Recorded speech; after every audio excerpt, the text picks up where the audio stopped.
স্বাগত ডিবিসি সংবাদে। আপনাদের সাথে আছি আমি শোভন শাহবিন দিশা। সাভারে ৭১-এর বীর শহীদদের স্মৃতিসৌধে শ্রদ্ধা নিবেদন করে সাংগঠনিক যাত্রা শুরু করল জাতীয় নাগরিক পার্টি। এ সময় নতুন প্রজন্মের জন্য সংবিধান বদলের তাগিদ দিয়ে দলের নেতারা আশা করেন চলার পথে দেশবাসীর পূর্ণ সমর্থন পাবেন তারা। সকালে সাভারে ৭১-এর বীর শহীদদের স্মৃতিসৌধে শ্রদ্ধা নিবেদনের মধ্য দিয়ে সাংগঠনিক কার্যক্রম শুরু করে নতুন রাজনৈতিক দল জাতীয় নাগরিক পার্টি। এ সময় নতুন প্রজাতন্ত্রের জন্য সংবিধান বদলের তাগিদ দেন দলটির নেতারা। পুরনো সংবিধান এবং পুরনো শাসন কাঠামো রেখে একটি নতুন বাংলাদেশ বিনির্মাণ সম্ভব নয়। আমরা কেবল সরকার পরিবর্তন নয়, বরং শাসন কাঠামো সহ পুরো সাংবিধানিক পরিবর্তন করে নতুন একটি বাংলাদেশের যাত্রা শুরু করতে চাই, যেখানে প্রকৃত গণতন্ত্র, ইনসাফ এবং সাম্য নিশ্চিত করা সম্ভব হবে। বদলে দেওয়া পরিস্থিতিতে চলার পথে দেশবাসীর সমর্থন প্রত্যাশা করেন নেতারা। জাতীয় নাগরিক পার্টি এনসিপি তার কার্যক্রম শুরু করেছে যেন বাংলাদেশের সকল সম্প্রদায়ের মানুষকে, সকল ঘরানার মানুষকে, সকলের জন্য একটা আস্থাভাজন রাজনৈতিক দল হিসেবে আমরা আমাদের যাত্রা শুরু করতে পারি। ডান বামের বাইনারির বিভাজনের মধ্যে না গিয়ে সত্যিকার অর্থে একটি মধ্যমপন্থী রাজনীতি বাংলাদেশে আমরা সূচনা করতে পারি, তেমন অঙ্গীকার আমাদের রয়েছে। ভবিষ্যতে আমাদের যে গণপরিষদ ইলেকশন রয়েছে, সেখানে আমরা নতুন করে চিন্তা ভাবনা করছি। আমাদের একটা নতুন সংবিধান প্রয়োজন। পুরো বিশ্ববাসীকে বলতে চাই, বাংলাদেশের জনগণ, মাটি এবং মানুষের যারা রয়েছেন, পুরো আকাশের মধ্যে ইনকিলাব জিন্দাবাদ লিখে দিবে ইনশাআল্লাহ। এরপর সংগঠনটির নেতাকর্মীরা রাজধানীর রায়ের বাজারে ২০২৪-এর গণ অভ্যুত্থানে শহীদদের কবর জিয়ারত করেন, কথা বলেন শহীদ পরিবারের সদস্যদের সাথে। এই বিচার এই অন্তর্বর্তীকালীন সরকার সময় করতে হবে এবং যে সময়টুকু এই সরকারের আছে, নির্বাচনের আগেই খুনি হাসিনাকে বাংলাদেশে নিয়ে এসে ফাঁসির মঞ্চে নিতে হবে। বিকেলে দলের নির্বাহী কমিটির পরিচিতি সভা হতে পারে। ২৮শে ফেব্রুয়ারি রাজধানীর মানিক মিয়া এভিনিউয়ে সমাবেশ করে আত্মপ্রকাশ করে জাতীয় নাগরিক party. Afrin Anwar, DBC news, Dhaka. লন্ডনে চিকিৎসাধীন বিএনপি চেয়ারপারসন বেগম খালেদা জিয়ার শারীরিক অবস্থা আগের চেয়ে স্থিতিশীল জানালেন তার ব্যক্তিগত চিকিৎসক AZM জাহিদ হোসেন। তিনি জানান, চিকিৎসকরা অনুমতি দিলে সাথে সাথে দেশে ফিরবেন বিএনপি চেয়ারপারসন। লন্ডনে এক ইফতার মাহফিলে গণমাধ্যম কর্মীদের একথা জানান ডাক্তার জাহিদ। বলেন, বিশেষজ্ঞ চিকিৎসকরা বাসায় গিয়ে নিয়মিত বেগম খালেদা জিয়ার চিকিৎসা সেবা দিচ্ছেন। যখনই চিকিৎসকরা তাকে বাসায় যাওয়ার অনুমতি দেবেন, তখনই তিনি ফিরে যাবেন। বেগম খালেদা জিয়ার রোগ মুক্তির কামনায় এই মাহফিলের আয়োজন করা হয়।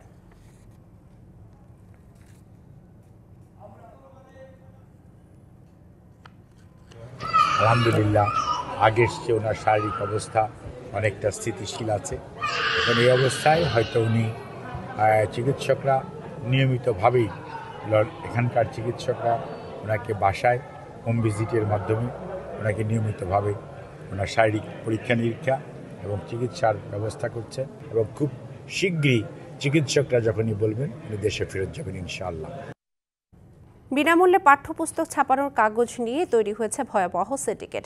দ্রুত বই ছাপানোকে জিম্মি করে কাগজের কৃত্রিম সংকট তৈরি করে বাড়ানো হয়েছে দাম। ফলে সংকটে পড়ে বই ছাপানোর কার্যক্রম পিছিয়ে পড়েছে অনেক ছাপাখানা। পরিস্থিতি মোকাবিলায় চীন থেকে প্রায় ৮,০০০ মেট্রিক টন কাগজ আমদানি করেছে সরকার।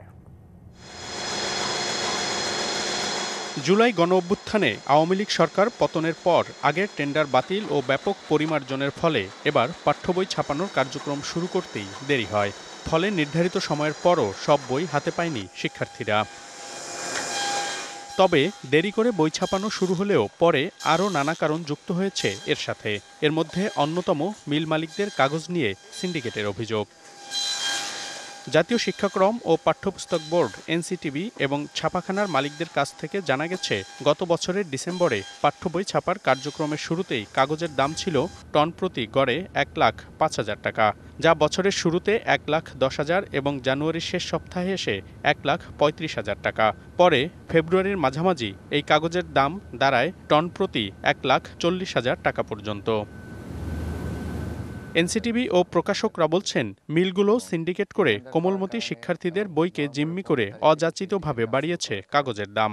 একসাথে প্রাথমিক মাধ্যমিক সকল টেন্ডারগুলি একসাথে যখন আসা শুরু হলো, তখন দেখা গেল যে কাগজের একটা কৃত্রিম সংকটের দেখা দিচ্ছিল। রিসাইকেল পেপারগুলিকে থেকে যে কাগজ, সেটাকে আমরা আমরা বাধা দিচ্ছিলাম যে এটা করা যাবে না। ফলে পেপার মিলগুলির কাগজের জন্য তারা চেষ্টা শুরু করলো, কিন্তু কাগজের দাম বাড়া শুরু হয়ে গেল এবং সেটা 1,44,48 পর্যন্ত উঠে গেল। এই কাগজের মিলগুলি ইচ্ছা মতো তারা দাম বাড়িয়েছে। প্রতি এক সপ্তাহের মধ্যে 2বার দাম বাড়িয়েছে, যেটা 1,05,000 থেকে শুরু করেছে, এটা 1,35,000 পর্যন্ত তারা গিয়েছে। কত কৃত্রিম! এই সুযোগটা শিক্ষা নিয়ে এই মিলগুলি যে কাজ করেছে এটা মানে অমার্জনীয়। সংশ্লিষ্টদের দাবি, এই সিন্ডিকেটের খপ্পরে পড়ে বাধাগ্রস্ত হয় পাঠ্য বই ছাপানোর কার্যক্রম। ফলে বাধ্য হয়ে বিদেশ থেকে আমদানি করতে হয় প্রায় 8,000 মেট্রিক টন কাগজ।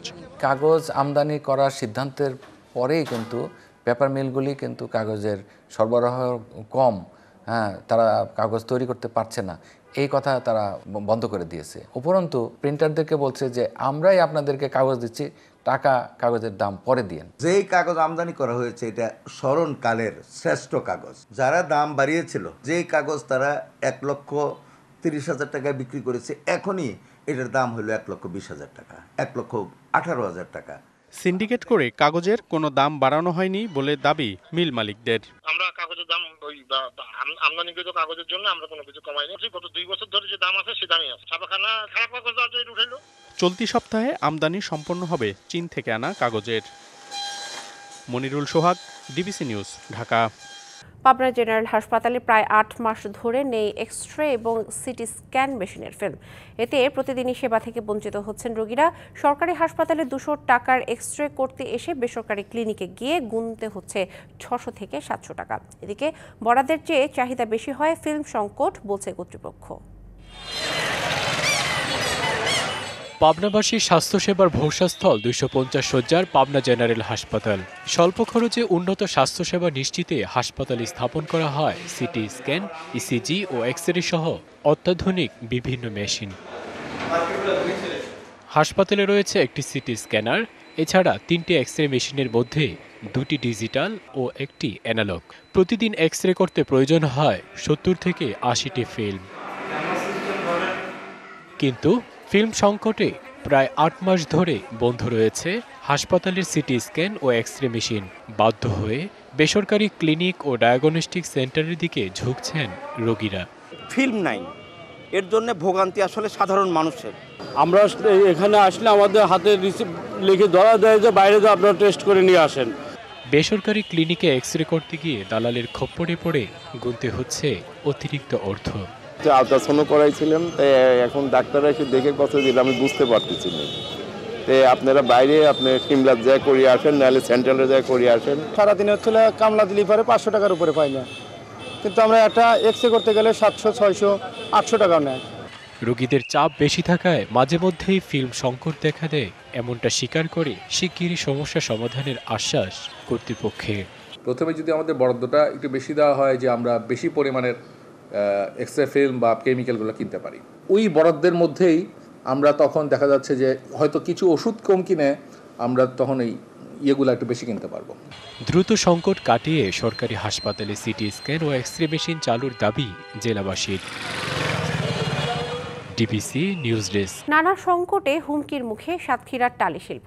উৎপাদন খরচ বিবেচনায় রপ্তানির ন্যায্য মূল্য না পাওয়ায় একের পর এক বন্ধ হয়ে যাচ্ছে এসব কারখানা। গত 5 বছরের ব্যবধানে বন্ধ হয়ে গেছে অন্তত 70% টালি কারখানা। প্রায় 1 যুগ আগেও সাতক্ষীরার কলারোয়ার টালিপল্লী ছিল নারী পুরুষ শ্রমিকে মুখরিত। 6 থেকে 7 হাজার শ্রমিকের কর্মসংস্থান হয়েছিল রপ্তানিজাত মাটির টালি উৎপাদন কারখানায়। দেশের বড় বড় রপ্তানিকারক প্রতিষ্ঠান আসত টালি সংগ্রহ করতে। রপ্তানি হতো ইউরোপ ও আমেরিকার অনেক দেশে। 2016 সাল থেকে একের পর এক বন্ধ হয়ে গেছে 70% কারখানা। 2015 সাল পর্যন্ত যেখানে কারখানা ছিল 45 থেকে 50টি, বর্তমানে তা কমেছে 12 থেকে 14টিতে। দৈনিক 600 থেকে 700 টাকা মজুরিতে কাজ করেন এক একজন শ্রমিক। কারখানা কমে যাওয়ায় কমে গেছে কর্মসংস্থান। এখন হচ্ছে টালির দামটাও ঠিক পাওয়া যাচ্ছে না, বাজারে দ্রব্য মূল্যের দাম অনেক বেশি, তার কারণে এখন আমাদের টালির দাম সেভাবে আমরা পাচ্ছি না। ব্যবসার লাইন ভালো নেই, তাই মাল বেচা কেনা কম হয়, তার ধরুন ব্যবসার এই কারখানা কমে গেছে। তাহলে 7 থেকে 800 কি 1000 এরকম মাল তৈরি করি, 750-800 টাকা দাম হয়, ওই গেলে আমরা বাড়ি চলে যাই। টালি শিল্পকে টিকিয়ে রাখতে ক্ষুদ্র ঋণ সহ সব ধরনের সহযোগিতা করতে প্রস্তুত বিসিক। বিসিক আসলে এই শিল্পকে টিকিয়ে রাখার জন্য বিসিক এখানে ভিজিট করছে এবং তাদের সঙ্গে কথাবার্তা বলছে তাদের বিভিন্ন সুযোগ সুবিধার বিষয়ে, এবং তারা যদি বিসিক থেকে যে কোনো আর্থিক কিংবা কারিগরি যে কোনো ধরনের সহযোগিতা চায়, তো বিসিক আসলে তাদের পাশে আছে। সম্ভাবনাময় এই শিল্প টিকিয়ে রাখতে সরকারি পৃষ্ঠপোষকতার দাবি ব্যবসায়ীদের। DBC news desk. দর্শক, গুম সংক্রান্ত কমিশন অফ ইনকোয়ারি এর সার্বিক কার্যক্রম নিয়ে সংবাদ সম্মেলন চলছে, আমরা সরাসরি যুক্ত হব সেখানে। লিখিতভাবে উল্লেখ করা হয়েছে প্রাপ্ত তালিকায় গুমের শিকার কোনো ব্যক্তির নাম আছে কিনা তার অনুসন্ধান চলমান। এতদ্ব্যতীত কমিশন অফ ইনকোয়ারি অ্যাক্টের ধারা 10(a)(1) ও 2 অনুযায়ী কমিশনে দাখিলকৃত গুম সংক্রান্ত অভিযোগসমূহের মধ্য হতে মোট ৭৪টি অভিযোগ তদন্ত নিষ্পত্তির জন্য বাংলাদেশ পুলিশের মহাপরিদর্শক বরাবরে প্রেরণ করা হয়েছে। ইতোমধ্যে বাংলাদেশ পুলিশের মহাপরিদর্শক, ডিজিএফআইর মহাপরিচালক এবং পাসপোর্ট অধিদপ্তরের মহাপরিচালক সহ আইন শৃঙ্খলা রক্ষাকারী বাহিনীসমূহের গুরুত্বপূর্ণ ব্যক্তিদের সাক্ষাৎকার গ্রহণ করা হয়েছে এবং হচ্ছে। এছাড়াও কমিশনের সদস্যবৃন্দ বিভিন্ন গণসচেতনতামূলক কর্মশালায় অংশগ্রহণ করে আইন শৃঙ্খলা রক্ষাকারী বাহিনী, সরকারি ঊর্ধ্বতন কর্মকর্তা, ভিকটিম পরিবার সহ অংশীজনদের গুম সংক্রান্ত অপরাধ ও এর দায় সংক্রান্ত বিষয়ে অবহিত করেছেন।